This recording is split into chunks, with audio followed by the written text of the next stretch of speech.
ഇന്ന് പ്രത്യേകിച്ച് കാണുന്ന സ്പോട്ടാണ് ഇവിടെ. ഇതിലൂടെ തന്നെ യാത്ര ചെയ്താൽ ജാനേക്കാട്ടിലാണ് ഇപ്പോൾ ഉള്ളത്. ജാനേക്കാട്ടിൽ നിന്ന് ഇങ്ങനെ യാത്ര ചെയ്ത് കല്ലുമല എന്താ താഴെ പോയി നിൽക്കുന്ന ഒരു കാലുകൂടി ഉണ്ടാവില്ല. അത് പറഞ്ഞ കാര്യമില്ല. അതിലൂടെ ഇങ്ങനെ നടന്ന് ഒരു വൈബ് സ്ഥലത്തെത്തും.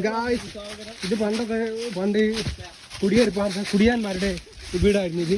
ഇവരൊക്കെ ഇതിട്ടേച്ച് പോയാൽ ഇപ്പോൾ ഇതിൻ്റെ അവശിഷ്ടങ്ങൾ നമ്മുടെ കാണാൻ കുറേ ചേരിയുണ്ട്. കണ്ടോ, ഇവിടെ കുറേ ചേരിയുണ്ട്. കുറേ ഒരു പഴയ പോലെ ഒരു വീട് ഇതുണ്ട്. ഗായ്സ്, നമ്മൾ കണ്ടോ പുതിയ യുദ്ധഭൂമിയെ കാണും. നൈസ്. അങ്ങനെ ഞങ്ങൾ വീടിൻ്റെ പുറത്തേക്ക് ഇറങ്ങി ഇങ്ങനെ യാത്ര നടത്തുകയാണ്. നടന്ന് അടുത്ത സ്പോട്ടിലേക്ക് പോയിക്കൊണ്ടിരിക്കുകയാണ്. ജാനേക്കാട്ടിലെ അതിമനോഹരമായ സ്ഥലമാണ് ഇത് കണ്ടത്. തൊണ്ടയിൽ വെള്ളം പറ്റിപ്പോലെ ഗായ്സ്. ഇനി വെള്ളം പറ്റിയത് വെള്ളം കുടിക്കാൻ വേണ്ടി പുഴയിലേക്ക് പോവുകയാണ് ഗായ്സ്.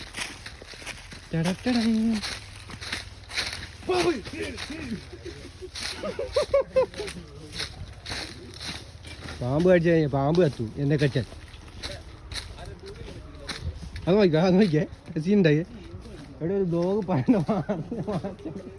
എടാ ഒരു ബ്ലോഗിൽ യൂസ് ചെയ്യണ്ട ലാംഗ്വേജ് ആണ് അത് പറഞ്ഞേ ഇല്ലേ?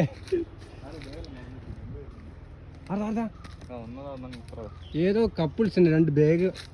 എടാ ഇതേതോ പുരേന്ന് ഒലിച്ചു വന്ന ഞാനാടോ. ഇത് ഇവിടെയൊക്കെ വെള്ളം ഉണ്ടാകുന്ന മണ്ട. അതായിരുന്നു പറ്റിയ കേസ് ഗായ്സ്. നമ്മൾ ഇതാ ഇവിടെ അടിപൊളി സ്ഥലത്ത് എത്തിയിരിക്കുന്നു ഗായ്സ്.